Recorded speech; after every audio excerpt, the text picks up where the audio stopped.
Bien-aimés, bonjour.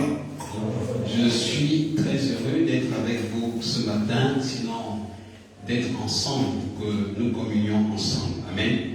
Cela dit, ce matin, nous trouvons le cœur de Dieu dans Proverbe 22, le verset 13, uniquement.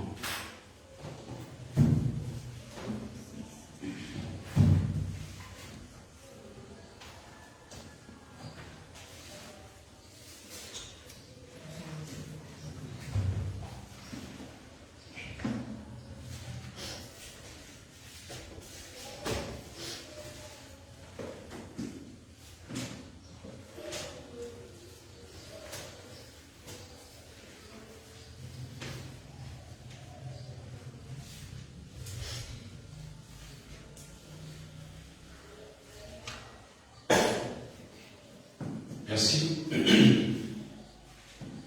Donc, je disais Proverbe 22, verset 13. Tout le monde y est? Ah, François, ça va? Tu es là? Ok, donc nous disions Proverbe 22, verset 13, uniquement. Alors, la parole de Dieu dit ceci dans Proverbe 22, verset 13. Le paresseux dit, il y a un lion dehors, je serai tué dans les rues. Amen.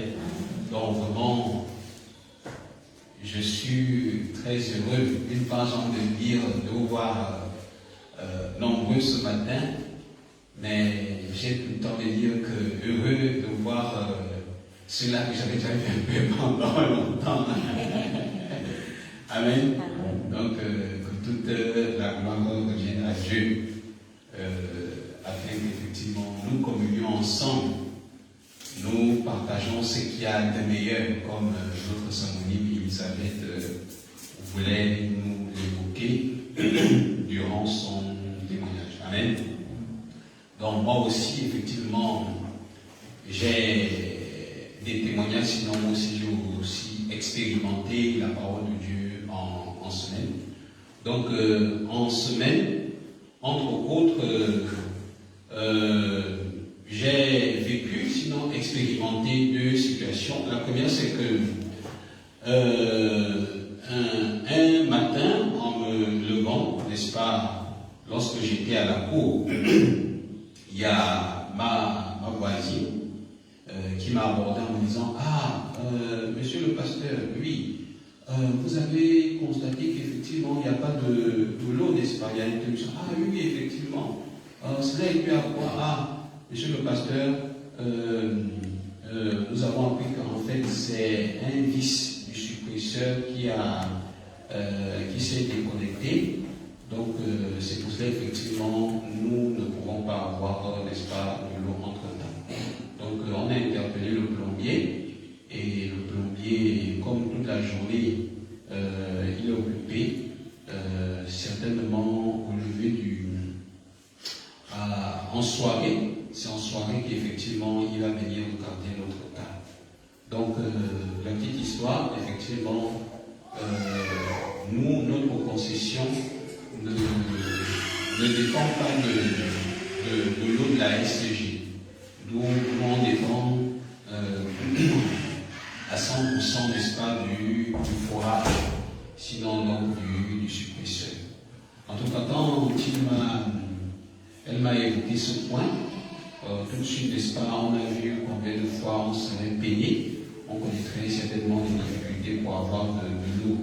Tout de même, je lui ai demandé et je lui ai posé la question de savoir: ah, madame, maintenant, dans ce cas, où est-ce qu'on peut trouver de l'eau? Elle a essayé de m'indiquer, elle dit: ah, par exemple, là-bas, il est vers le stade là-bas, il y a de l'eau.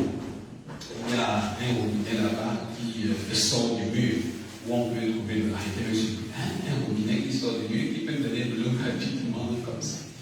Et secondo aussi, qu'il faut qu'en dehors de là aussi, de l'autre côté là-bas aussi, il y a un puits où on peut retrouver de l'eau. Et lorsqu'elle m'a vraiment indiqué ça, c'était un peu assez distant de la maison. Et du moins, entre griffes, pour, n'est-ce pas, le confort que nous connaissons ici, je me suis dit: ah, vraiment, quitter ici, hein? C'est-à-dire que le fait qu'on a déjà l'eau qui vient directement, quitter ici pour faire des distances pour aller puiser de l'eau, tout de suite, n'est-ce pas, par rapport, n'est-ce pas, aux conditions, comme avait d'abord donné au départ, j'avais un peu de la peine. Mais effectivement, il restait presque, on avait pratiquement placé nous surtout à la cuisine. Surtout à la cuisine où, effectivement, nous n'avions plus d'eau, peut-être quelques bassines qui étaient, n'est-ce pas, remplies d'eau. Donc, tout de suite, n'est-ce pas, je n'ai pas eu le cœur de me déplacer à cause de la peine, ou plutôt je voulais repousser ça à plus tard. Je voulais repousser ça à plus tard. Mais quand je travaillais, comme ma femme le disait si bien, pendant que je travaillais, je préparais certains programmes. J'ai d'abord pensé à ma fille. Tout de suite, une Esther va venir. Papa, je veux boire de l'eau. Comment je vais faire? Donc, à cause d'elle, effectivement, on dit, non, c'est vrai que je peux patienter un peu, mais à tout moment, une Esther peut venir pour dire, papa, je veux boire de l'eau. Donc, il faut vraiment vaut mieux que je trouve déjà une solution. Donc, malgré le confort que je connaissais plus ou moins, mais vraiment, malgré aussi le fait que je ne voulais pas partir parce que ça paraissait pour moi distant, mais quand j'ai réalisé que, ou aussi je tiens à dire que malgré qu'effectivement, je n'étais pas sûr qu'on trouverait de l'eau, parce que comme je vous disais tout à l'heure, lorsque la dame m'a orienté vers le stade, je ne fais pas allusion au stade d'amitié, je parle du stade du quartier, là. Quand la dame m'a orienté vers le stade, qui peut nous donner, n'est-ce pas, de l'eau potable gratuite? Donc je ne sais même pas si j'ai obligé mon frère de dire, madame, au fait, en parlant de l'eau en question, c'est gratuit, bien c'est pas gratuit. Et de part et d'autre d'ailleurs. Donc, dans tous les cas, malgré, n'est-ce pas, cette montagne, malgré ces difficultés, à cause de ma fille et de ma famille, non, il faut vraiment que je me lève, sinon ce sera chaud. Et puis, je suis parti. Et quand je suis parti, j'ai d'abord eu le réflexe de vouloir demander aux enfants. J'ai dit, bon, comme la femme m'a orienté, je continue, je vais tout droit. Et effectivement, j'ai aperçu, n'est-ce pas, un robinet qui est tout libre, qui sort du mur d'une barrière, collé au mur d'une barrière. Je le garde à gauche, à droite, pour voir si, n'est-ce pas, quelqu'un ne dira pas, il ne faut pas puiser, plutôt vous voulez puiser pour toi, mais je crois que c'est un peu tout libre. Vraiment, je me suis dit qu'effectivement, non, ça doit être la forme. Donc, j'ai commencé à puiser en attendant que quelqu'un m'interpelle. Et vraiment, déjà, j'étais agréablement surpris qu'on puisse avoir une eau aussi potable comme ça dans la contrée. Donc, effectivement, c'était une eau à boire, vraiment très bonne. Je me suis trouvé à puiser tout l'eau, et puis aussi le frère Marc, il est au point même qu'il aussi venu me rejoindre. Donc j'étais agréablement surpris. Donc on peut trouver de l'eau potable ici, en Bungie, au château, comme ça. Donc vraiment j'étais agréablement surpris, et ça m'a beaucoup aidé. J'ai envie de dire que par la grâce de Dieu, j'ai pu puiser tout ce qu'on pouvait puiser. Donc j'étais très reconnaissant à Dieu. Donc vraiment, je peux donc me souvenir de cette parole dans Ésaïe 38, le verset 17, qui dit que nos souffrances sont notre salut. Donc effectivement, à travers cette difficulté que j'ai rencontrée, j'ai découvert qu'il y avait de l'eau potable ici dans notre zone.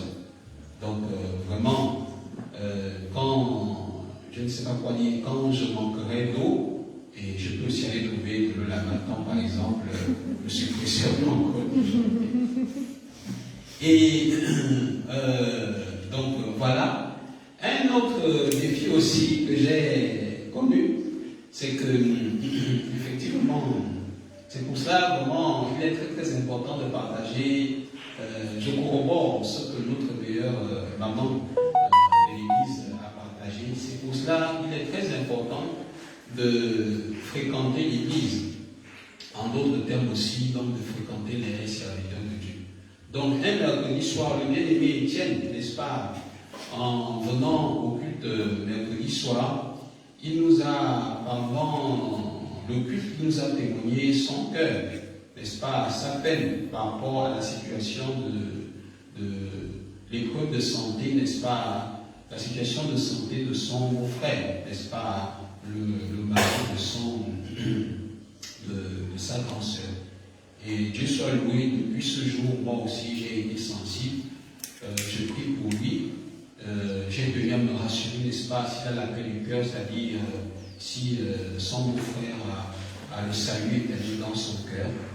Et puis donc, je réfléchis toujours, je mets des réflexions, n'est-ce pas, comment lui apporter la paix ou lui prêcher l'évangile, etc., etc. Donc, depuis ce jour-là, effectivement, je suis regardant là-dessus et en particulier sur son beau-frère. Donc, Dieu soit loué. Nous avons déjà initié des démarches. En l'occurrence, la première fois, nous sommes rendus pour lui montrer que, n'est-ce pas, c'est Dieu qui peut régler son problème. Donc, on est parti lui témoigner la fidélité de la parole à travers, par exemple, essentiellement le témoignage aussi de la maison que Dieu nous a donnée par sa promesse dans Marc 14:15. C'était pour leur montrer combien de fois Dieu est vivant et pour ouvrir aussi leur cœur à la parole. Donc, c'était justement attelé à ça, pour ouvrir leur cœur. Et donc, ce jour-là, en fait, je ne voulais pas lui prêcher l'évangile directement. Et je me suis projeté en disant que maintenant, le prochain jour, sinon la semaine qui suivra, n'est-ce pas, je vais lui partager l'évangile. Donc, c'est ça. Cependant, c'est vrai que par la foi, le Saint-Esprit est avec nous, n'est-ce pas? Le Saint-Esprit est avec moi. Mais ce n'est pas toujours aussi facile de faire, d'aller en évangélisation seule. Donc, ma femme, étant aussi, n'est-ce pas, adonnée à certains travaux domestiques, ce n'est pas toujours évident qu'elle et moi, nous allions en évangélisation. Et le frère Marc aussi, ça peut être en journée, il peut être au travail. Donc, le jour où j'avais prévu d'aller partager, n'est-ce pas, l'évangile à ce monsieur, au beau-frère du frère Étienne, l'après-midi en question, vraiment, dans mon cœur, je commençais à traîner un peu. Le fait que je suis seul, je vais marcher, le fait aussi que, est-ce que vraiment je vais trouver, n'est-ce pas, le couple à la maison, donc autant de choses. Et pour la petite histoire, comme c'est un couple que je connais déjà, je connais depuis des lustres, depuis des années, vraiment, je me suis posé aussi la question de savoir, parce qu'on a déjà eu un premier échange avec eux sur l'évangile, et en particulier avec son épouse, la grande sœur du frère Étienne, est-ce que vraiment, tout à l'heure, quand je vais partager l'évangile, maman sera ouverte, sinon le couple sera ouvert. Donc c'est un peu toutes ces choses-là qui traînaient un peu mon cœur, ou plutôt qui me faisaient peur, voilà, qui m'intimidaient. Mais en pensant, n'est-ce pas, au salut de son beau-frère, c'est-à-dire que, comme on dit souvent en français, c'est-à-dire que l'intérêt, n'est-ce pas, de son salut était plus important que toute autre chose. Donc, parce que je voulais qu'il soit sauvé, sinon je voulais me rassurer qu'il soit sauvé, malgré toute autre considération, effectivement, j'ai mis ça de côté, j'ai dit, bon, ok, je dois partir. Parce que je ne veux pas citer son nom, je veux qu'effectivement le papa, n'est-ce pas, écoute l'évangile. Donc malgré, n'est-ce pas, cette peur-là, c'est comme ça que, effectivement, je me suis rendu seul, pas seul avec le Saint-Esprit, je me suis rendu avec le Saint-Esprit, et effectivement, déjà, à ma grande surprise, j'ai croisé l'un de leurs fils, en me disant, oui, papa est là, maman aussi là. C'était déjà une surprise agréable de se rassurer qu'ils sont là. Je leur ai bien trouvé. En fait, j'avais déjà écrit l'épouse que normalement je voulais venir partager la parole avec le mari. Donc, vraiment, il n'était pas aussi surpris de me voir. Donc, effectivement, une fois arrivé, l'épouse est partie appeler, n'est-ce pas, le mari. Ah, voilà, pasteur, il était là, il est venu pour partager la parole avec toi. Et justement, par la grâce de Dieu aussi, de Dieu aussi, le papa, une fois quand il est venu au salon, il a demandé aux enfants de rentrer dans les champs pour qu'on s'entretienne parfaitement. Donc, grâce soit rendue à Dieu, j'ai éprouvé sa force à dire vérifier s'il a l'évangile. Et à ma grande surprise, j'ai été agréablement surpris qu'il avait réalisé qu'il est juste. Effectivement, lui aussi m'a dit, à un moment donné dans la vie, il était un peu confus dans la vie spirituelle. Ah, mais comment on dit que Jésus-Christ a pardonné nos péchés, mais souvent on se met toujours à confesser, à confesser, à confesser. Ça, ce n'est pas logique, ce n'est pas spirituel. Donc moi aussi un jour, effectivement, nous sommes d'accord, j'ai bien la parole qu'il m'avait partagée, mais en tout cas, grâce à Dieu, moi j'ai décidé de croire qu'il est juste. Mais il me disait que souvent, en fait c'est ça que je crois, mais souvent, il y a souvent des pensées qui me viennent, qui veulent souvent me troubler. Donc du coup, au-delà de ça, j'ai compris que si peut-être par le biais de sa confession, n'est-ce pas, il avait besoin, n'est-ce pas, des promesses, des paroles claires qui rassurent son cœur.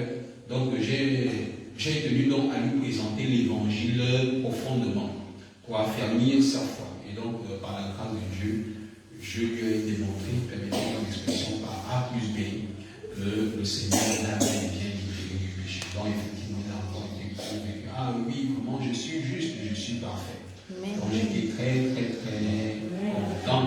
Amen. Et j'étais très content, c'est pour cela. J'ai pris une pause avec vous. Vous avez vu la photo dans le groupe?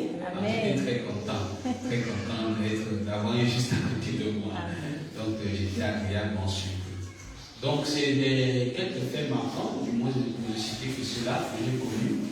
Et vraiment, j'ai tiré une leçon de ces deux esprits. Ah, vraiment. Tout à l'heure, n'est-ce pas, j'ai vu des montagnes devant moi, j'étais intimidé par telle ou telle chose, et à cause de ça, n'est-ce pas, effectivement, je ne devais pas faire la volonté de Dieu. Et donc, du coup, c'est pour cela, alors, c'est comme ça que, eu égard, n'est-ce pas, à ces situations, le Seigneur, n'est-ce pas, m'a orienté à cette parole, merveilleuse parole, et pleine de sens, et très riche spirituellement, de Proverbe 22, verset 13, qui dit, le paresseux dit, il y a un lion dehors, je serai tué dans les rues. Et effectivement, c'était mon état d'esprit.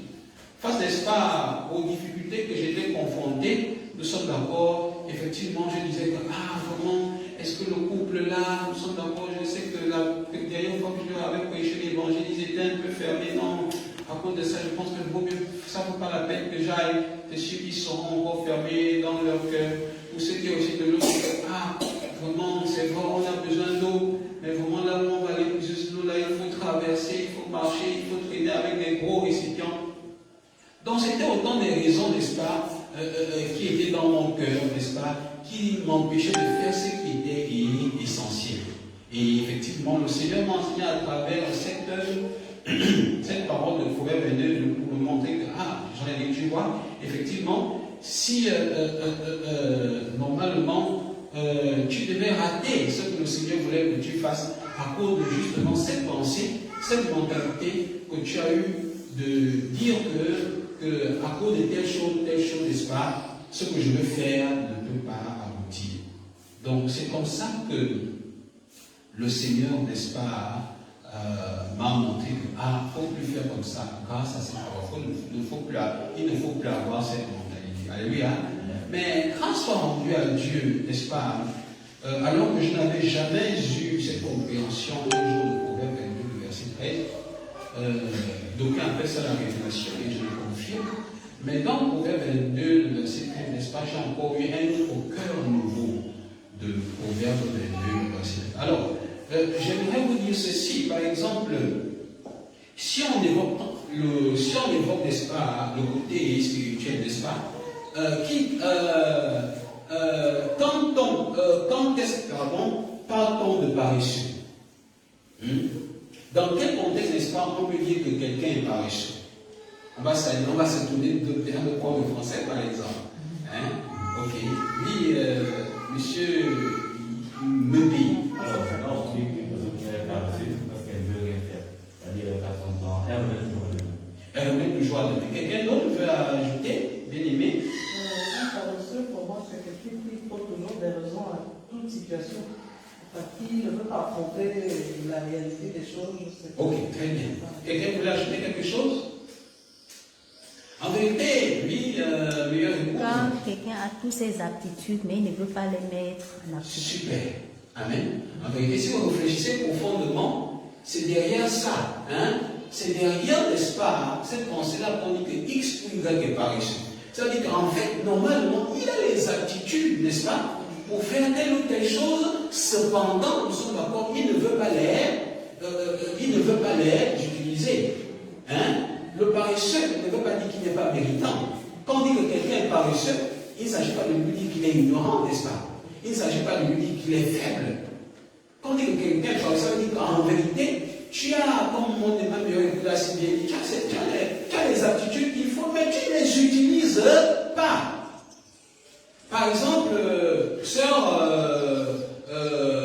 que dit sœur Karel ou XY, nous sommes d'accord, elle est en bonne santé, mais par exemple, le Seigneur, tu as juste besoin, n'est-ce pas, de ta santé pour aller mettre tel dossier à telle entreprise, à telle école, ou plutôt, n'est-ce pas, j'en ai dit que c'est par exemple, ce n'est que la santé, n'est-ce pas, qu'il te faut pour aller par exemple poser tel dossier dans tel ou tel endroit, nous sommes d'accord, mais justement, tu ne t'en sers pas de ta santé pour aller le faire. On va te dire comment? On va te traiter de paresseux. Nous sommes d'accord? C'est-à-dire que même dans notre monde, effectivement, profondément, le paresseux, sinon entre autres, le paresseux, c'est celui-là, nous sommes d'accord, qui ne se sert pas des compétences, sinon, je vais intégrer le nom de Dieu dedans, qui ne se sert pas, n'est-ce pas, des facultés, sinon, oui, des forces que le Seigneur lui a données. Amen. Nous sommes d'accord avec ça. Mais Dieu soit loué. Alors, il est aussi, ce matin aussi, dans le domaine spirituel. Nous sommes d'accord, on peut aussi utiliser le terme paresseux. Alors, dans le domaine spirituel, si vous voulez, développons d'ailleurs justement le proverbe 22, le verset 15 qui dit, le paresseux dit, il y a un lion dehors, je serai tué dans les rues. Qui est de paresseux ici? Qui est en train de traiter, n'est-ce pas, ce monsieur ou cette personne de paresseux? C'est Dieu. C'est Dieu. Alors, pourquoi Dieu dit à cette personne qu'il est paresseux? Pourquoi? Pourquoi Dieu dit? Nous sommes d'accord. Pourquoi Dieu, dans ce texte, n'est-ce pas, Dieu dit à cette personne, à cette âme que tu es paresseuse? Pourquoi? Pourquoi Dieu le traite de paresseux? Il y a un lion dehors, je serai tué. En vérité, si le Seigneur, pourquoi le Seigneur se permet de dire qu'il est paresseux? Le Seigneur peut se permettre de dire qu'il est paresseux parce que le Seigneur connaît le pouvoir qu'il a donné à cette personne. Non, nous ne sommes pas en train de parler qu'effectivement il y a un lion dehors. Amen. Nous sommes d'accord? Il y a bel et bien un lion dehors. Amen. Parce qu'il n'a pas inventé, il a vu le lion. Le Seigneur ici n'a pas dit que non, il n'y a pas de lion. Le monsieur a dit, il y a bien un lion dehors. Il y a un lion dehors. Amen. Ah, si vous voyez un lion tout à l'heure, qui peut sortir? Personne, n'est-ce pas? Nous sommes d'accord? Donc le monsieur, on le comprend tout à fait. On le comprend que s'il y a un lion dehors, il y a des bonnes raisons qu'il ne sort pas. Nous sommes d'accord? Mais pourquoi tout de même le Seigneur le traite de paresseux? En tout cas, si c'était moi, je n'allais pas me traiter de paresseux. Toi, Etienne, tu devais traiter cette personne de paresseux. Par exemple, dans le groupe de mes papas et de mes mamans, effectivement, il y a mes mamans en moi qui a envoyé, n'est-ce pas, un message dans le groupe, un audio dans le groupe, disant qu'il y a une panthère. Vous avez reçu cet audio, il y a une panthère qui est sortie de. Il y a un nouveau zoo là, au charbonnage là, l'ancien palais présidentiel là. Hein? Vous voyez ça? Tu sais, il y a un nouveau zoo là, toi qui aimes bien les animaux, il faut faire un tour là-bas. Donc on a dit qu'il y a une panthère qui s'est échappée, merci pour le terme, il y a une panthère qui s'est échappée. Donc faites attention quand vous allez se sortir là. Vous voyez ça? Effectivement, qui va vouloir essayer de réagir sur la cognac? Vous voyez ça? Donc effectivement, si on dit comme ça, en plus de ça, c'est un lion. Donc on aura peur d'y aller. Nous sommes d'accord. Donc, rassurez-vous, je ne serai pas le premier à dire à cette personne que tu es paresseux. Pour nous les êtres humains, ce n'est pas qui va lever la main. Sauf le frère Thierry qui s'y connaît vraiment. Mais Dieu lui se permet de dire qu'il est paresseux. Pourquoi? Parce que Dieu connaît le pouvoir qu'il a donné à l'être humain. Dieu connaît le pouvoir qu'il a donné à l'être humain. Si vous lisez, permettez-moi, lisons Genèse 1, le verset 26. Ne serait-ce que ce passage. Dans Genèse 1, le verset 26, la parole de Dieu dit: faisons l'homme à notre image, selon notre ressemblance, et qui domine sur les poissons de la mer, sur les oiseaux du ciel, sur le bétail, sur toute la terre, et sur tous les reptiles qui rampent sur la terre. Amen. Permettez-moi de le réitérer. Elle dit ceci: faisons l'homme à notre image, selon notre ressemblance, et qui domine sur les poissons de la mer, sur les oiseaux du ciel, sur le bétail, sur toute la terre. On s'arrête là essentiellement, n'est-ce pas? Ici, qu'est-ce que nous apprenons? Le Seigneur nous apprend, n'est-ce pas, qu'il nous a donné la domination sur toutes choses. Il a donné la domination sur toute créature. Voilà le pouvoir, par exemple, que Dieu nous a donné. Alors, quand, n'est-ce pas, ce monsieur, lui, à cause, n'est-ce pas, du lion qu'il a vu, il a peur. Le Seigneur a mis quelqu'un de paresseux maintenant. Comment ça, tu as le pouvoir, n'est-ce pas, de dominer cet animal? Nous sommes d'accord, et tu me dis que tu as peur. Parce qu'on dit que, mais, pourquoi tu ne te sers pas du pouvoir que je t'ai donné? Alléluia. C'est pour ça que le Seigneur le traite de paresseux. Non pas parce qu'effectivement, il n'a pas de force, mais parce que justement, il sait qu'il a la force, n'est-ce pas, pour tuer. Sinon, n'est-ce pas, pour dominer, n'est-ce pas, cet animal. Donc, quand le Seigneur le traite de paresseux parce qu'il a cette force, mais il ne l'utilise pas. Alléluia, Sœur Jolène, tu comprends ça? C'est très important. C'est pour ça que vous avez compris maintenant que le Seigneur le traite de paresseux. Parce qu'il connaît le pouvoir qu'il a donné à l'homme. Et quand l'homme dit, oh, il y a le lion, mais comment? Alléluia. Et de cette réflexion, n'est-ce pas, donc la révélation à l'homme est venue. J'ai compris que spirituellement, le paresseux, c'est celui qui ne croit pas au pouvoir que Dieu lui a donné. Si vous voulez, le paresseux, c'est celui-là qui ne se sert pas du pouvoir que Dieu lui a donné. Amen. Quand tu dis que, vraiment, nous sommes d'accord, j'ai essayé, n'est-ce pas, de louer telle maison, nous sommes d'accord, parce que je n'ai pas d'argent. Paresseux. Paresseux. Paresseux. Parce que tu ne connais pas le pouvoir que Dieu t'a donné. Paresseux. Bien, bien. Lisons 2 Corinthiens 8, le verset, vous allez m'aider. 2 Corinthiens 8, le verset 9, je crois. 2 Corinthiens 8, 9. Amen.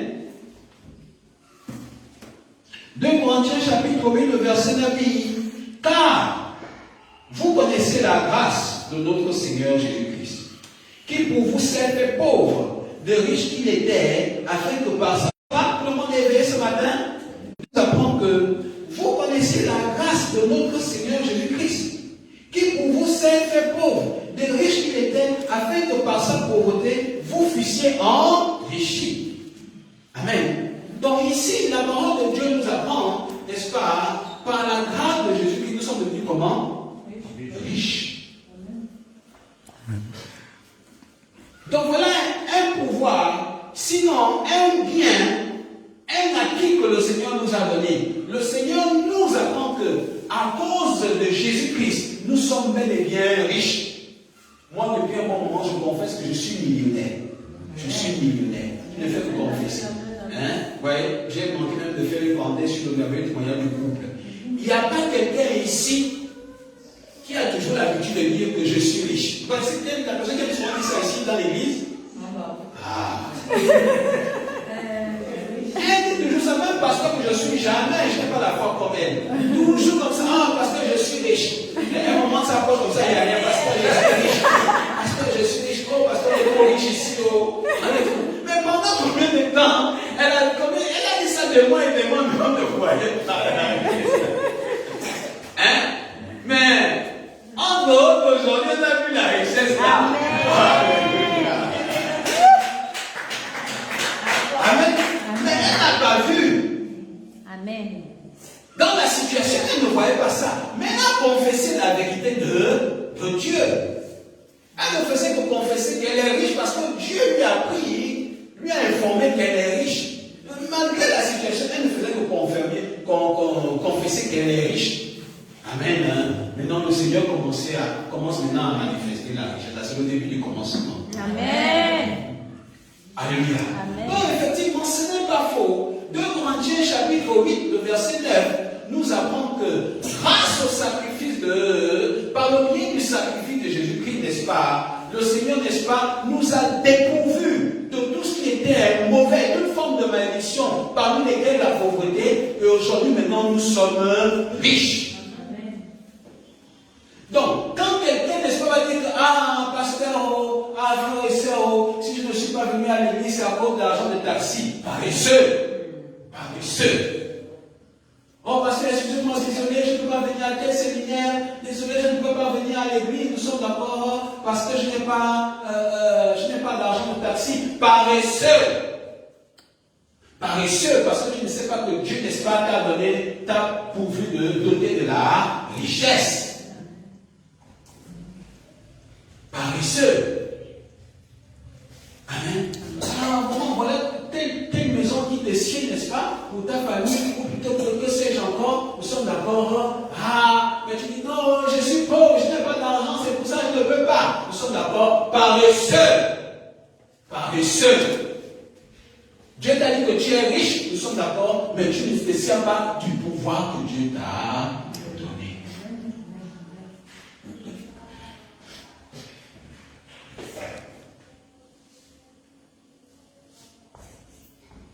Aujourd'hui, nous sommes d'accord. Ah, je n'ai pas dit que ces raisons ne sont pas compréhensibles.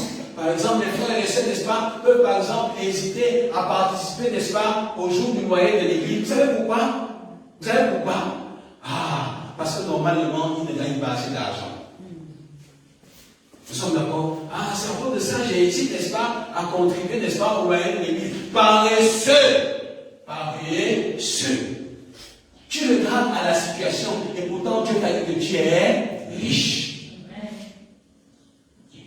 Oui, du point de vue humain, tu as raison, nous sommes d'accord, mais du point de vue spirituel, tu es riche.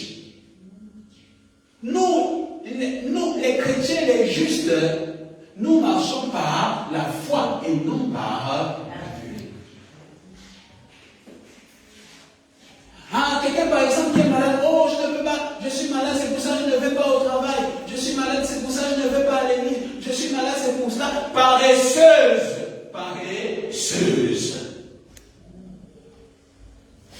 Parce que tu ne sais pas que Dieu t'a doté de la santé. Lisons Ésaïe 53, le verset 4. Ésaïe 53, le verset 4.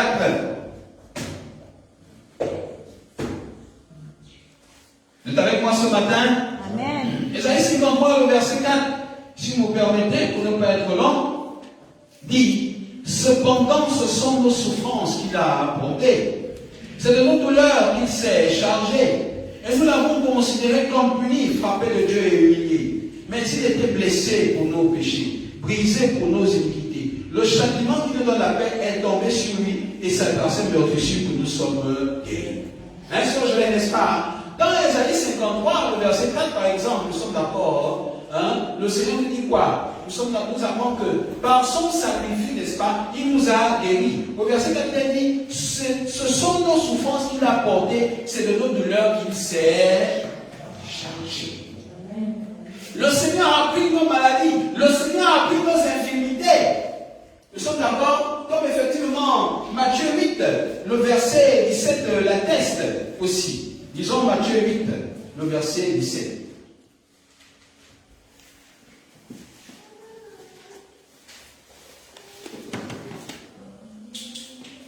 Amen, amen. Amen. Matthieu 8, le verset 17 dit, on va lire à partir du verset 15 pour qu'on se retrouve. Il toucha sa main et la fièvre la quitta, puis elle se leva et le service de Jésus puisqu'on parle. Le soir, on amena auprès de Jésus plusieurs démoniaques. Il chassait les esprits par sa parole. Il guérit tous les malades. Verset 17.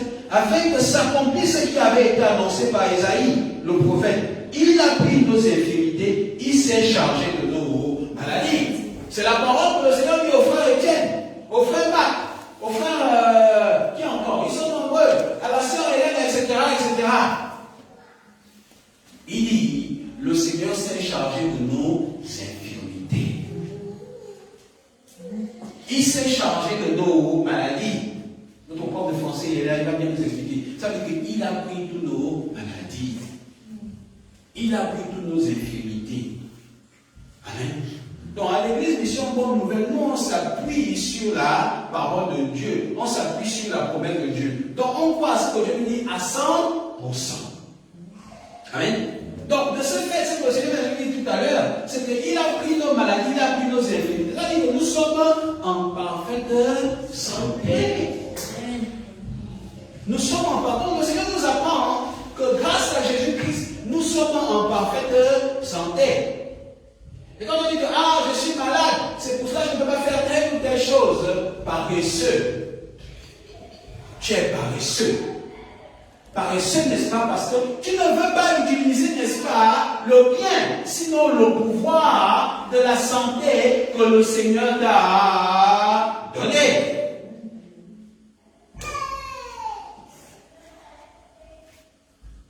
Alléluia. C'est pour ça que le Seigneur nous traite de paresseux.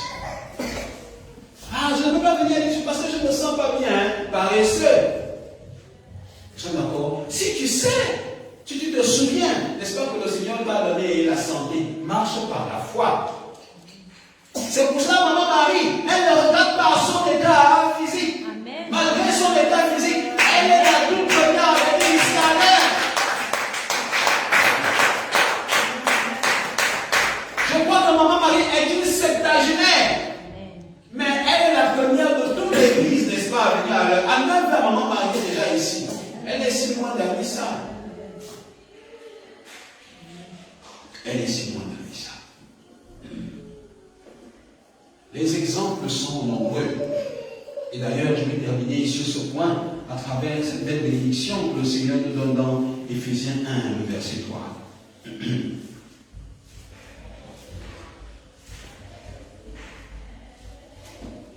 Vous êtes avec moi ce matin? Éphésiens 1, le verset 3 dit ceci. Béni soit Dieu, le Père de notre Seigneur Jésus-Christ, qui nous a bénis de toutes sortes de bénédictions spirituelles dans les lieux célestes en Christ. Alléluia. Éphésiens 1, 3. Le Seigneur nous apprend que Dieu nous a bénis de toutes sortes de bénédictions spirituelles. Alors, moi aussi, à un moment donné, quand j'étais un peu arrêté dans ma réflexion, je n'aimais pas trop ces paroles. Les bénédictions spirituelles, ce sont des bénédictions fictives. Moi, je veux que le Seigneur, n'est-ce pas, nous me donne des bénédictions matérielles. Bénédictions spirituelles. Quelles sont les peut-être là? Parce qu'elle dit c'est quelqu'un qui prie beaucoup. Seigneur, moi je veux par exemple une maison, donne-moi les bénédictions. Moi je veux par exemple beaucoup d'enfants. Voilà les bénédictions que je veux voir. Moi je veux être riche. Voilà les bénédictions. Je ne veux pas des bénédictions spirituelles. Donc, même si c'était spirituel, mais je ne peux pas trop trouver ça. Mais en vérité, comme les enfants disent, je me suis bourré. En vérité, c'est pas ce que cette parole veut dire. Quand on parle de bénédiction céleste, c'est ça, des bénédictions, quand il y a des spirituels. Quand on parle de spirituel, ça veut dire des bénédictions qui viennent de Dieu. Amen. C'est ce que ça veut dire. Amen.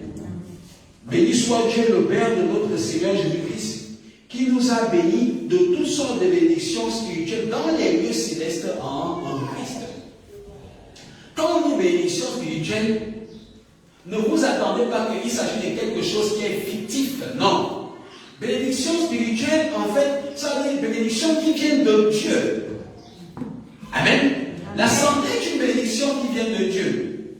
La foi aussi en est une autre. Nous sommes d'accord. La richesse aussi est une bénédiction. Donc toutes ces bénédictions sont des bénédictions spirituelles parce qu'elles viennent de Dieu. Donc, c'est une merveilleuse parole que le Seigneur nous donne dans Éphésiens 1, le verset 3, en nous disant que le Père, Dieu nous a bénis de toutes sortes de bénédictions spirituelles. En d'autres termes, de tout ce que vous voulez pour être heureux, le Seigneur vous en a déjà donné. Parce que je ne vous l'apprends pas, sinon je vous le rappelle. Dieu, normalement, du haut des cieux, veut vous donner tout ce que vous voulez pour votre bonheur. Amen. Par exemple, il sait qu'il y a parce qu'il y a des millions, n'est-ce pas, pour toujours bien payer son loyer, pour faire des grands événements, que ce soit ici ou à, je ne sais, il a besoin d'argent. Nous sommes d'accord, le Seigneur m'a déjà donné ça. Amen. Par exemple, parmi nous, peut-être c'est quelqu'un, n'est-ce pas, lui qui veut avoir un bon travail. Nous sommes d'accord. Dieu, il vous déteste, vous ne pas vous donner un bon travail. Il vous aime, n'est-ce pas? Il veut vous donner ça. Nous sommes d'accord. Le Seigneur nous apprend dans Éphésiens 1, le verset 3, qu'il vous a déjà donné ça. Amen.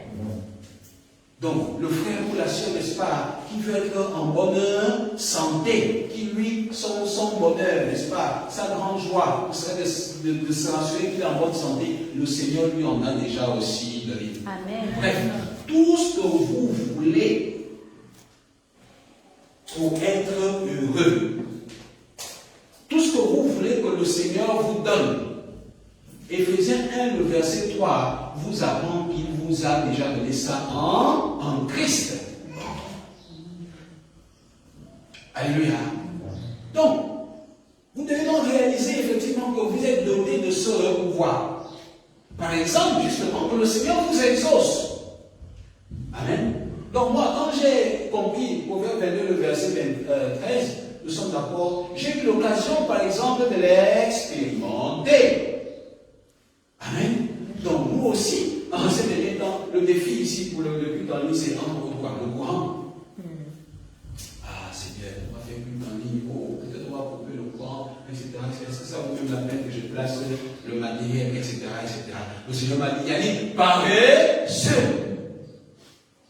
Est-ce que tu as perdu de vue que parmi, n'est-ce pas, les pouvoirs que le Seigneur t'a donné, c'est qu'il t'exauce? Est-ce que tu ignores, n'est-ce pas, le Seigneur exauce tes vœux? Nous sommes d'accord. Ah, si je crois que le Seigneur exauce tes vœux, place la machine, etc., etc. Le samedi dernier, le mercredi, on l'avait expérimenté. Et puis, à notre agréable surprise, on n'a pas coupé le courant. Amen. Donc, il y a des situations, n'est-ce pas, ou des défis que vous hésitez, vous manquez de relever à cause de la peur, à cause de la question, du souci de est-ce que ce sera possible? Est-ce que? Amen. Le Seigneur vous dit, souvenez-vous du pouvoir que je vous ai donné. Amen. Donc, en vérité, dans Proverbe 22, le verset 13, le Seigneur nous apprend que le paresseux, c'est celui qui ne croit pas au pouvoir que Dieu lui a donné. Donc, quand le Seigneur sait qu'il t'a donné tout pouvoir, qu'il exauce tes prières, que tu es en bonne santé, etc., que tu es riche, etc., que ta parole a de la puissance, n'est-ce pas? Hein? Vous savez que vos paroles ont de la puissance? Oui, notre parole a de la puissance. Parce qu'on a revêtu Christ en nous. Ce n'est plus nous qui vivons, mais c'est Jésus-Christ qui vit en nous. Notre parole a de la puissance. Amen. Donc moi je prie pour le faire. Pour qu'il soit telle ou telle chose, le Seigneur va agir selon cette parole. Votre parole a de la puissance. C'est la vérité. Nous avons revêtu Christ. C'est pour ça, par exemple, dans Marc 7, verset 17, le Seigneur dit ceci: voilà les miracles qui accompagneront ceux qui auront cru. Et parmi ces miracles, entre autres, du moins, c'est pour ça que Marc, Jésus-Christ cite ici, il dit: vous chasserez les démons. Un être humain peut chasser les démons. Un être humain ne peut pas chasser les démons. Je ne peux pas chasser les démons parce que dans la stratification de la puissance, Dieu est en haut. Vous savez qui suit Dieu? Le diable. Vous savez qui est en dernière position? L'homme. Donc je ne suis pas plus puissant que le diable. Je ne suis pas. Le diable est plus fort que moi. En vérité, nous sommes d'accord, c'est lorsque je me connecte à la puissance de Dieu que je résiste au diable. Amen. Mais sans la puissance de Dieu, le diable, il est au-dessus de moi. Quand un être humain, avec, n'est-ce pas, ses forces, quand il est déchu, il ne peut pas chasser un démon. Mais ici, le Seigneur nous dit: vous chasserez les démons lorsque vous allez recevoir le Saint-Esprit. C'est-à-dire qu'on est revêtu de la puissance divine. Hein, frère François, tu as compris ça? Tous ceux qui sont en Christ, nous sommes d'accord, sont revêtus de la puissance de Dieu. Donc notre parole a une puissance. Quand on dit souvent nous l'essence de faire, vous pensez que c'est quoi? C'est un slogan. C'est pas un slogan. Alléluia. Donc, si, n'est-ce pas, vous ne vous souvenez, si vous ignorez le pouvoir que Dieu vous a donné, allez-y lire la Bible. Vous allez découvrir tous les pouvoirs que, n'est-ce pas, le Seigneur vous a donnés. Et à partir de maintenant, rien ne vous arrivera plus. Donc, bien aimé, votre prospérité, n'est-ce pas, sera, on va dire ça en français, meilleur français, n'est-ce pas? Votre prospérité sera à la mesure de votre foi. La gloire de Dieu dans notre vie sera à la mesure de votre foi. Alléluia. Oui. Donc, si vous n'utilisez pas, n'est-ce pas, le pouvoir que le Seigneur vous a donné, eh bien, vous serez dans des situations que, effectivement, vous êtes. Alléluia. Parce que le Seigneur nous a compris. Il nous a donné de tout pouvoir. Que toute la gloire revienne au Seigneur. Amen. Donc, ce matin aussi, nous prenons le cœur de Dieu dans Exode. Exode chapitre 30.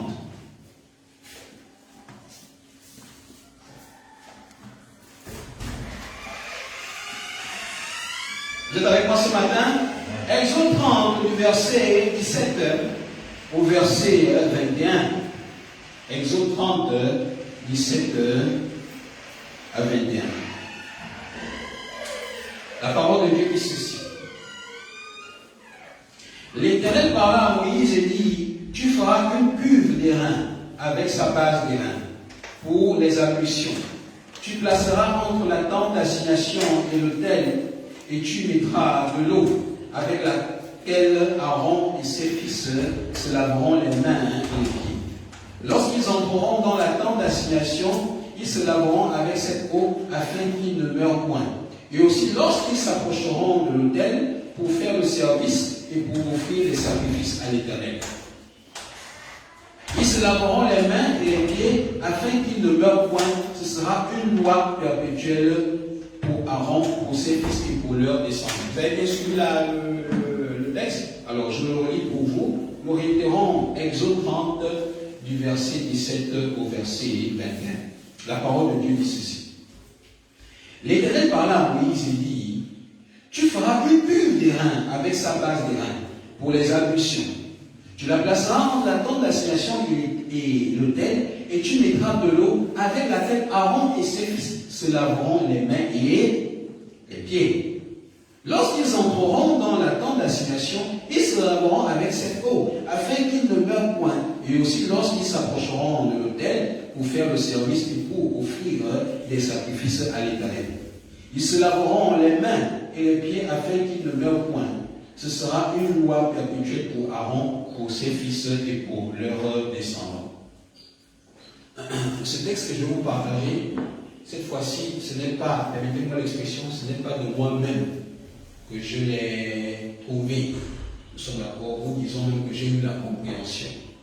Mais c'est grâce à notre meilleur pasteur, le pasteur Jean, qui ministre à l'église Mission Bonne Nouvelle du Cameroun. Donc, lundi matin, tous les 5h30, nous avons dévotion des pasteurs sous-régionales en ligne. Et donc, c'est cette parole qui nous a partagée. Donc, en expliquant cette parole, j'ai gardé le cœur de cette parole, j'ai tenu, n'est-ce pas, à l'appliquer dans ma vie. Et la meilleure manière, n'est-ce pas, aussi de la garder, c'est de la partager. Vous faites ça aussi. Souvent, je suis agréablement surpris qu'il y a certaines prédications que je partage. Je vois qu'il y a des cellules qui repartagent ça dans leurs cellules. C'est très bien. C'est très bien. C'est la meilleure manière de garder la parole. Amen. Donc, le Seigneur vous bénit pour bénir les autres. Amen. Donc, à travers les enseignements que le Seigneur vous donne, cultivez ça. Hein? Le Seigneur nous utilise pour bénir les autres. Donc, à travers la sagesse que le Seigneur vous donne, il faut aussi partager à ton voisin, à ta voisine, sinon à ton collègue qui va venir se plaindre d'une telle ou telle situation. Toi aussi. Amen. C'est pour ça, regardez. Comme le Seigneur nous a bénis, nous aussi on bénit le monde entier à travers Facebook. Amen. Parce qu'on veut que les gens, n'est-ce pas, connaissent la vie spirituelle authentique et l'évangile pur. Alléluia. Donc moi aussi, pour bien garder, n'est-ce pas, cette parole, je tiens aussi à la partager. C'est la meilleure manière de la partager et c'est la meilleure manière aussi de découvrir que je l'ai aussi compris, c'est-à-dire l'appliquer. Amen.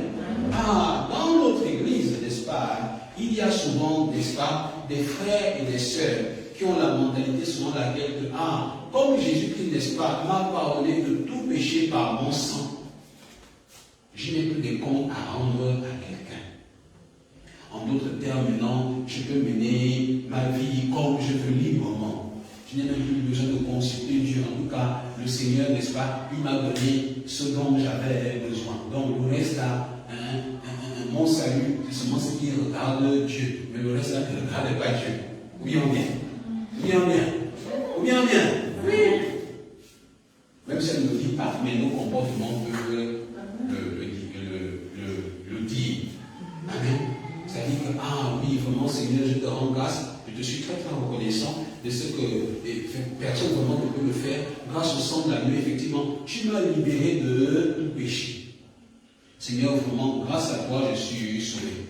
Nous sommes d'accord. Maintenant, Seigneur, donc le reste, tu peux me permettre de faire, n'est-ce pas, mon boucan, n'est-ce pas, tranquillement, ma vie à moi, etc., etc. Oui, Seigneur, ok, le salut, c'est bon. Maintenant, Seigneur, pour le reste de la vie, il ne faut pas regarder ça, c'est moi. N'est-ce pas? Je peux, si tu as une musique ici, disons, tu as une musique plus tard. Voilà. Je peux, n'est-ce pas, mener la vie comme on veut. Amen.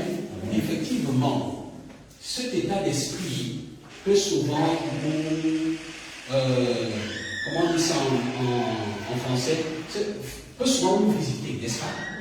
Cet état d'esprit peut souvent nous visiter. À la limite, même je dirais qu'on entretient souvent ce type de mentalité. Amen. Mais, avant d'expliquer le cœur, quand nous lisons cette parole de Exode 30, la parole de Dieu nous apprend, 17 à 21, la parole de Dieu nous apprend que, n'est-ce pas, lorsque Dieu avait instruit que, lorsque, n'est-ce pas, les fils d'Aaron et ses fils, n'est-ce pas, entraient dans la tente d'assignation, ils vont d'abord quoi? Et ils vont d'abord se laver les mains, n'est-ce pas, avec de l'eau, bien entendu. Le verset lui dit, tu feras une cuve d'airain avec sa base d'airain pour les ablutions. Okay? Donc, désolé, moi je ne suis pas quelqu'un de très cultivé. J'entends souvent parler d'ablution, c'est les musulmans qui font les ablutions. Donc je ne sais pas, voilà. Donc maintenant je sais l'ablution. Tu la placeras entre la tente d'assignation et l'autel, et tu mettras de l'eau avec laquelle Aaron et ses fils se laveront les mains et les pieds. Vous savez, l'eau, nous sommes encore, c'est l'expression de la parole de de Dieu. L'eau représente la parole dans la vie spirituelle. Amen. L'eau représente la parole. Amen. Lorsqu'ils entreront dans la tente d'assignation, ils se laveront avec cette eau, afin qu'ils ne meurent point. Et aussi lorsqu'ils s'approcheront de l'autel pour faire le service, pour offrir les sacrifices à l'Éternel. Ils se laveront toujours avec de l'eau. Amen. Donc ici, comme on a dit, l'eau représente la parole. Et le Seigneur leur dit, n'est-ce pas, qu'ils doivent toujours se laver avec de l'eau pour qu'ils ne meurent point. Ah oui, c'était des justes, n'est-ce pas? C'était des justes, c'était des enfants de Dieu. Mais le Seigneur, n'est-ce pas, leur montrer que dans la vie spirituelle qu'ils mènent, ils doivent toujours, n'est-ce pas, se laver de l'eau. Amen. C'est la vie spirituelle que le Seigneur veut nous montrer aussi. À travers l'Exode 30, le verset 20, 17 au verset 21, le Seigneur aussi il nous montre la vie des fidèles. Comment nous devons mener la vie spirituelle. Amen. Certes, effectivement, nous sommes sauvés. Par exemple, dans la Bible, nous connaissons beaucoup de justes, mais permettez-moi l'expression, qui sont mal morts. À cause de quoi? Parce qu'ils vivaient selon leur cœur. À l'instar de qui? Saül. Par exemple, Saül. Saül était injuste. Amen. Mais il ne s'appuyait pas sur Dieu. Comment il s'appelle? Salomon. Vous voyez? Nous sommes d'accord. Salomon, il a mal fini. Amen. Pourquoi? Parce que finalement, nous sommes d'accord, il s'est corrompu. Parce qu'il menait la vie spirituelle selon son cœur. Un grand exemple qui me vient à l'esprit, Samson. Un frère était Samson. Samson était injuste. Il était doté, n'est-ce pas, d'un grand pouvoir. Nous sommes d'accord, mais Samson est mal mort. Pourquoi? Parce que Samson, n'est-ce pas, a été dirigé par ses penchants. Il suivait ses pensées. La différence entre Salomon, vous voyez la différence entre Salomon et David. Vous voyez? La différence entre Salomon et David, c'est que David, il avait des serviteurs de Dieu à côté. Amen. Amen. Il consultait le plus souvent. Il avait des serviteurs de Dieu. Il y avait souvent des serviteurs de Dieu qui venaient le conseiller. Ah, attention, David, ou plutôt, eux aussi consultaient les serviteurs de Dieu. Parmi les serviteurs de Dieu, qui peut citer? On peut citer qui? Nathan. Encore? Samuel. Très bien. Chéri, qui? Gad aussi. Amen. Donc, malgré le manque de roi David, n'est-ce pas, mais comme par la grâce de Dieu, il avait des serviteurs de son accord, il allait souvent les consulter. Et de ce fait, n'est-ce pas, il le corrige. Non, ne fais pas ceci, ne fais pas cela. Mais la particularité de Salomon, c'est qu'il n'avait pas de serviteur à côté. Il faisait selon son cœur. Et la fin a été mauvaise. Certes, lui n'est pas mal mort, mais il a été comment? Il a été déchu. Déchu en ce sens qu'effectivement, ça aurait été un malheur fini. Samson aussi, c'est pareil. Amen. Donc, ce sont des exemples de justes, nous sommes d'accord, qui menaient la vie spirituelle au gré de leur désir. Voilà, au gré de leur désir. Ils décidaient comme ils veulent. Et effectivement, dans Exode 30, on dit que s'ils ne se lavent pas les mains, qu'est-ce qui va se passer? Ils vont mourir. C'est la mort spirituelle. Amen. La mort spirituelle, là, ce n'est pas forcément mourir. La mort, là, on dit, ce n'est pas la mort forcée, ce n'est pas la mort physique. Mais, vous savez, quand vraiment notre vie est misérable, en tout point de vue, c'est la mort. Je ne sais pas, je pense que c'est ma meilleure épouse qui l'a dit tantôt, n'est-ce pas, lorsqu'elle témoignait en disant que, ah, mais pourtant ce monsieur, il a telle chose, mais il n'est pas toujours finalement heureux. On peut même avoir, n'est-ce pas, je vous avais donné cet exemple d'un de mes hommes, n'est-ce pas, qui j'avais appris que c'était à l'époque, d'antan, ça fait longtemps, n'est-ce pas, qui avait un grand salaire à la fin du mois, mais là où il vivait, c'était misérable. On peut avoir les biens, nous sommes d'accord. On peut avoir des enfants, mais ne même pas en bénéficier. Si par exemple vous avez, permettez-moi l'expression, si vous avez des enfants, toc, toc, toc, toc, toc, ça marche? Ça marche? Alléluia. Donc effectivement, nous sommes d'accord. Malheureusement, dans la vie spirituelle, on peut rencontrer de tels frères et sœurs qui ont cette mentalité. Ah, je suis libéré de mes péchés. Mais comment? Ah, quand je suis libéré de mes péchés, non, le reste là, ça ne regarde pas Dieu. Ça regarde seulement moi-même. Je mène ma vie comme je veux. C'est celui-là qui n'a pas le temps de consulter la parole de se préoccuper. Ah, qu'est-ce que le Seigneur veut que je fasse? Cependant, lorsque nous lisons par exemple 2 Corinthiens 13, lisons par exemple 2 Corinthiens 13, le verset 5. 2 Corinthiens 13, le verset 5. Qu'est-ce que le Seigneur nous apprend dans 2 Corinthiens 13, 5?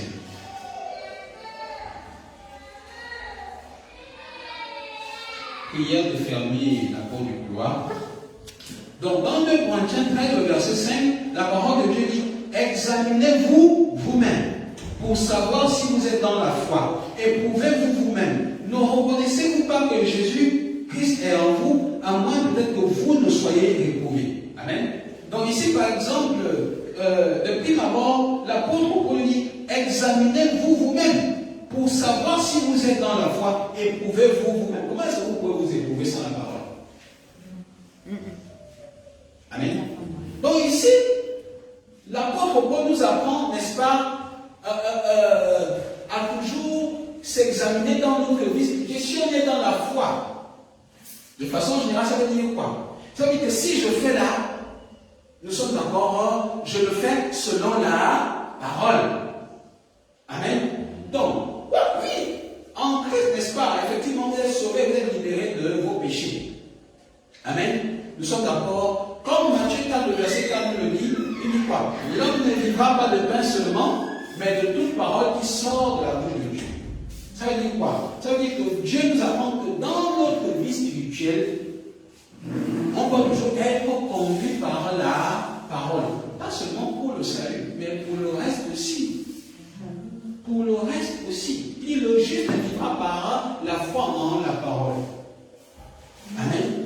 Donc, vous devez toujours vous poser la question de savoir, nous sommes d'accord, est-ce que ça c'est la volonté de Dieu? C'est ça, examinez-vous vous-même. Est-ce que dans le chemin que vous avez emprunté là, ou plutôt dans ce que vous avez fait là, est-ce que vous l'avez fait selon la parole?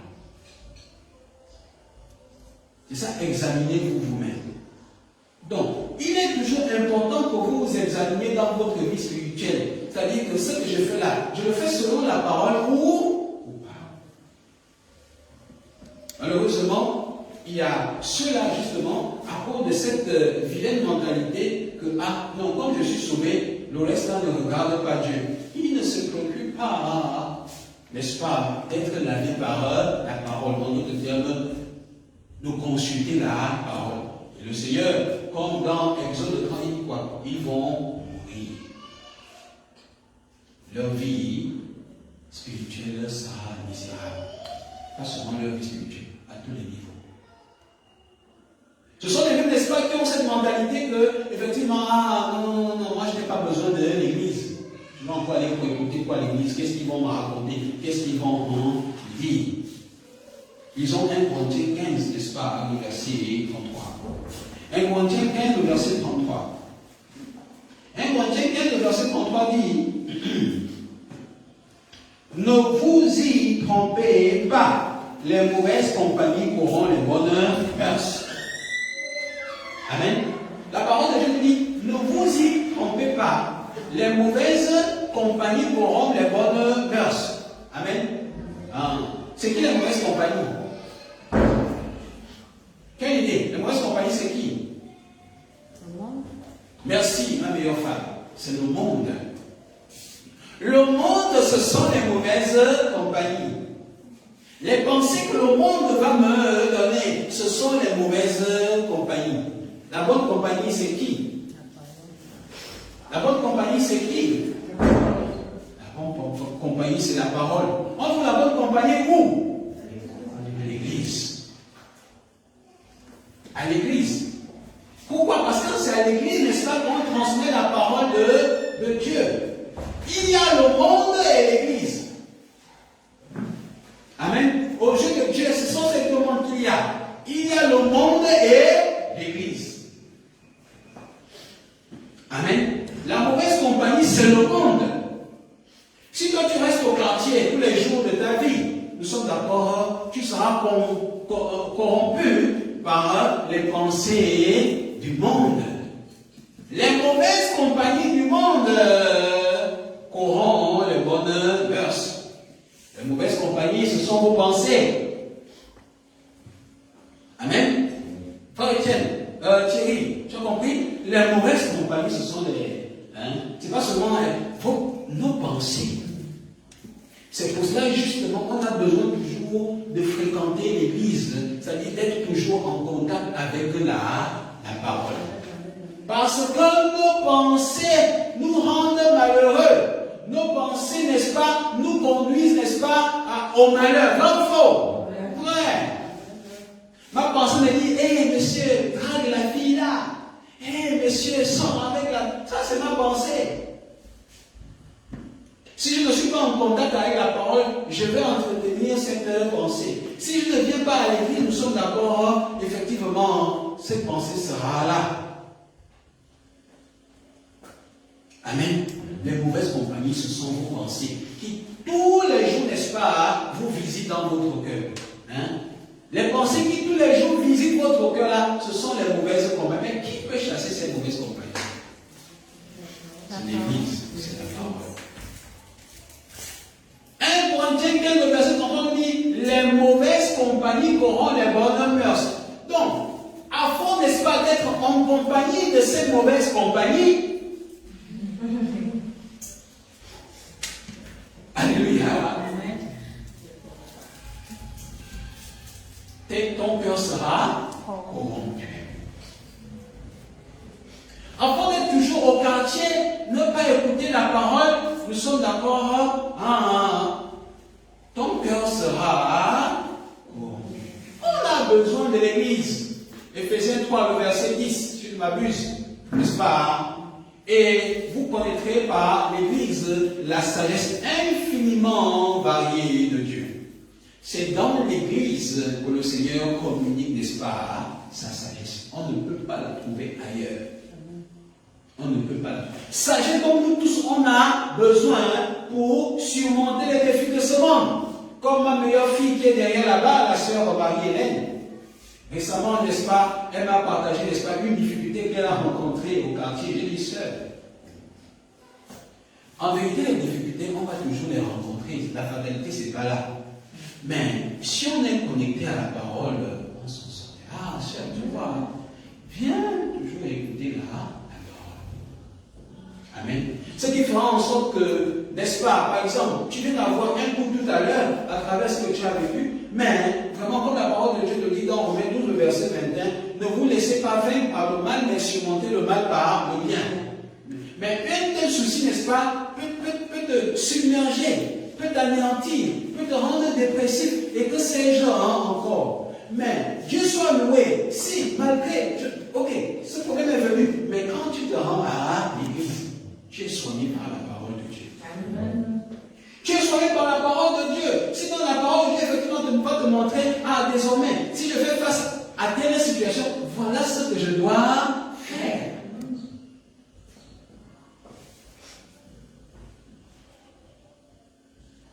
Alléluia. Ce type de personnes qui disent, non, moi je n'ai pas besoin du serviteur de Dieu dans ma vie. Amen. Parce que la cuve des reins ici représente l'Église. La cuve des reins qui contient l'eau représente l'Église. La cuve des reins qui contient l'eau représente le serviteur de Dieu. Amen. Regardez le mystère de Dieu dans Luc chapitre 10. Luc 10. Vous connaissez la parole du Samaritain, il paraît qu'on ne doit pas être le bon Samaritain. Amen. Donc moi je suis déjà un bon Samaritain. La parole du Samaritain, n'est-ce pas? Vous voulez que je la lise ou bien j'aille à l'essentiel? Je veux aller à l'essentiel parce que vous la connaissez. Alors je vais quand même lire le texte pour vous retrouver. Luc chapitre 10 à compter du verset 29 essentiellement. Mais lui voulant se justifier, dit à Jésus, et qui est mon prochain? Jésus reprit la parole et dit, un homme descendait de Jérusalem à Jéricho, il tomba au milieu des brigands qui le dépouillèrent, le chargeur au cou, et s'en allèrent le laissant à demi-mort. Un sacrificateur qui par hasard descendait par le même chemin, ayant vu ce homme passa outre. Un Lévite qui arriva aussi dans ce lieu, l'ayant vu, passa outre. Mais un Samaritain qui voyageait étant venu là, fut ému de compassion lorsqu'il le vit. Le verset 34, qui s'approcha et banda ses plaies en y versant de l'huile et du vin, puis il le mit sur sa propre monture, le conduisit à une hôtellerie et prit soin de lui. Le lendemain, il tira 2 deniers et les donna à l'autre et dit, aie soin de lui, et ce que tu dépenseras de plus, je te le rendrai à mon retour. Amen. J'ai lu vite parce que c'est pour vous souligner juste l'histoire de la parabole du Samaritain.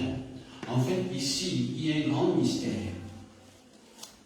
Sinon, une grande révélation, pour ne pas dire un grand enseignement que le Seigneur veut nous donner.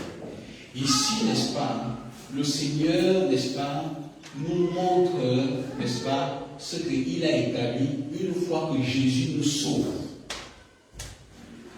Amen. Je n'ai pas dit une fois que le pasteur nous sauve. Je n'ai pas dit une fois qu'un frère nous sauve. Le Samaritain ici représente Jésus-Christ, qui a sauvé l'homme au milieu des brigands. Il était à demi-mort. Nous aussi, on était à demi-mort par la loi. N'est-ce pas? On était déjà KO. On était déjà KO. Nous sommes d'accord. Aucun pasteur n'a pu venir nous sauver. N'est-ce pas? Aucun archibishop. Nous sommes d'accord. Aucun homme, j'ai envie de dire. Mais Jésus-Christ seul nous a sauvés. Une fois que Jésus-Christ nous a sauvés, Jésus-Christ, nous sommes d'accord, ici on nous apprend que une fois le Samaritain, n'est-ce pas, a sauvé cet homme à demi-mort, il a conduit à l'hôtellerie afin que l'autre, c'est-à-dire le responsable de l'hôtel, prenne soin de lui. L'hôtellerie ici représente l'Église et l'autre représente le pasteur, le serviteur que Dieu a établi. Donc, dans cette parole, j'entends les gens qui disent que l'Église c'est important. Amen. Mais ici, effectivement, le Seigneur nous montre que l'Église est très importante, le serviteur de Dieu aussi. Jésus-Christ est parti en haut et il a dit, nous sommes d'accord, le temps que je vienne, Église, prends soin de Marie-Hélène. Serviteur de Dieu, prends soin de, pasteur Aigri. Je t'ai amené Marie-Hélène. Je t'ai appelé frère Étienne. Prends soin de lui jusqu'à ce que je revienne. Alléluia. C'est ça. Vous voyez, vous entendez parabole, sans de parabole. Parabole, en fait, ce n'est pas une histoire vraie. Quand on dit parabole, ce n'est pas une histoire vraie. Mais c'est un enseignement que Dieu veut donner à travers cette image. Amen. Donc, c'est le cas que le Seigneur veut nous enseigner ici. Le Seigneur nous apprend qu'une fois qu'il nous sauve, il nous conduit dans son Église pour être entretenu. Amen. Comme le verset 35 le dit, le lendemain, il tira 2 deniers, il les donna à l'autre et dit, aie soin de lui, et ce que tu dépenseras de plus, je te le rendrai à mon retour. C'est Jésus-Christ qui parle. Il parle à pasteur Yannick, il parle à pasteur JT, il parle à missionnaire Annette, on va l'établir. À gauche, il parle au pasteur Orsupa. Il dit, pasteur Yannick, je t'ai amené sœur Daniel. Je t'ai amené sœur Karel. Prends soin d'elle. Jusqu'à ce que je revienne. Prends soin de lui. Il donne, n'est-ce pas, cette instruction, en même temps aussi son pouvoir. Ça veut dire qu'il a donné cette capacité, n'est-ce pas, à l'autre, n'est-ce pas, pour il prend soin. Amen. Ça veut dire qu'il est conscient, n'est-ce pas, que l'autre, n'est-ce pas, a cette capacité-là de prendre soin de lui. À travers cette parole, on nous montre l'importance l'importance de l'Église, comme on a vu dans 1 Corinthiens 15, verset 33, qui disait que les mauvaises compagnies, parce qu'il sait, parce que le Seigneur sait que les mauvaises compagnies corrompent les bonnes mœurs. Si Marie-Hélène, si la sœur Jolène, nous sommes d'accord, elle est dans le monde, nous sommes d'accord, elle ne vient pas écouter la parole, elle finira par être corrompue. Elle finira par pourrir. Amen. Je termine par cette parole de Deutéronome 17, verset 12. Nous terminons ce matin dans Deutéronome 17, verset 12. Qu'est-ce qu'elle dit cette parole?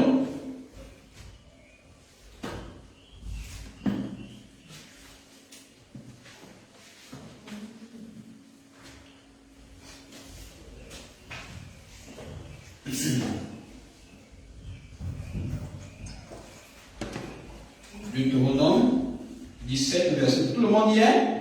Très bien. Deutéronome 17, le verset 12 dit: l'homme qui par orgueil n'écoutera pas le sacrificateur placé là pour servir l'Éternel, ton Dieu, ou qui n'écoutera pas le juge, cet homme sera puni de mort.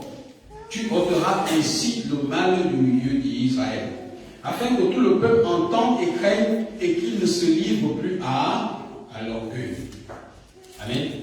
La parole de Dieu dit ceci, je réitère encore Deutéronome 17, verset 12, elle dit: l'homme qui par orgueil n'écoutera pas le sacrificateur placé là pour servir l'Éternel. Ici le sacrificateur représente qui? Le serviteur de Dieu, le Seigneur a établi. L'homme qui par orgueil ne l'écoutera pas, cet homme sera puni de mort. Tu ôteras ainsi le mal du milieu de toi, afin que tout le peuple entende et craigne et qu'il ne se livre plus à l'orgueil. Le mal ici c'est quoi? Le mal ici c'est quoi? Le mal c'est l'orgueil. L'homme qui par orgueil ici ça veut dire que non, je ne dépends pas du serviteur de Dieu. Je peux m'en passer du serviteur de Dieu. Je n'ai pas besoin de consulter le serviteur de Dieu. C'est ça l'orgueil. L'homme qui par orgueil. L'homme qui dit: ah, je n'ai pas besoin de la vie. Je n'ai pas besoin du conseil du serviteur de Dieu. Je peux m'en passer du serviteur de Dieu. Que le Seigneur a établi. On dit quoi? Le Seigneur l'a établi pourquoi? Pour servir l'Éternel. Mais servir l'Éternel, c'est servir qui? Servir qui? Frère, c'est servir qui? Servir l'Éternel, c'est servir qui? Mais c'est vous. Vous pensez que Dieu se préoccupe de beaucoup des animaux? Dieu se préoccupe de vous. S'il se préoccupe des animaux, c'est à cause de vous. Il faut que le tel animal vive pour que quand Marie est noire, elle ne mange, elle mange. Amen. Donc, le Seigneur, n'est-ce pas, en établissant son serviteur, c'est pour servir l'Éternel. Qui dit servir l'Éternel, ça veut dire par là, n'est-ce pas, pour rendre la sœur Karel en paix, le Seigneur va lui utiliser. Pour que, n'est-ce pas, Dieu sait le souci, n'est-ce pas, que Marie-Hélène connaît en Gauthier village, nous sommes d'accord. Pour qu'elle donne la paix, nous sommes d'accord. J'ai déjà placé le pasteur Yannick ici. Une fois, elle va venir en pleurant là-bas. Oh, ma possession, pasteur, etc., etc. Quand elle vient faire entretien avec moi, je lui communique la paix du Seigneur. C'est ça, c'est un pied éternel. Ah, pasteur, vraiment, je suis difficile. C'est pourquoi tu dis. Ah, pasteur, vraiment, je suis difficile, etc. Ah, frère Thierry, tu es riche. Pasteur, ah bon, je suis riche. Le Seigneur va servir l'Éternel. Pourquoi? Parce que la volonté de Dieu, c'est que vous soyez toujours en paix. Donc, il va utiliser son serviteur pour que cette paix-là vous la gagnez à travers la parole. Donc, dès que, n'est-ce pas, donc le Seigneur, n'est-ce pas, a donné cette fonction au serviteur de Dieu pour votre bonheur, il a établi comme ça. Mais si vous, À cause de votre pensée, vous dites non. Moi, je m'en défais du serviteur de Dieu. Je m'en défais du pasteur. Je n'ai pas besoin du serviteur de Dieu dans ma vie. Je n'ai pas besoin de consulter le serviteur de Dieu pour telle ou telle chose. C'est ça l'orgueil. Ils ont dit l'homme qui parle orgueil. L'homme qui dit que moi, je n'ai pas besoin du serviteur de Dieu. La fin, c'est quoi? L'homme qui parle orgueil n'écoutera pas le sacrificateur placé là pour servir l'éternel ton Dieu, ou qui n'écoutera pas le juge. Cet homme sera puni de mort. Ça veut dire que Dieu va corriger de telles personnes. Amen. Que le Seigneur nous bénisse par la puissance de sa parole. Et que cette parole porte des meilleurs fruits dans nos vies. Au nom puissant de Jésus-Christ. Nous le demandons. Amen. Nous prions le Seigneur. Papa, merci pour tout. Au nom puissant de ton Fils Jésus-Christ. Bénis-nous à travers cette parole que tu nous as donnée. Je peux t'en délier par ta grâce infinie, Papa. Accorde-nous la grâce de garder jalousement et établir fermement cette parole en nous, afin que tes meilleurs fruits sortent de nous, que toute la gloire te revienne, déjà pour tout ce que tu as planifié à travers ces merveilleuses paroles. Au nom puissant de ton Fils Jésus.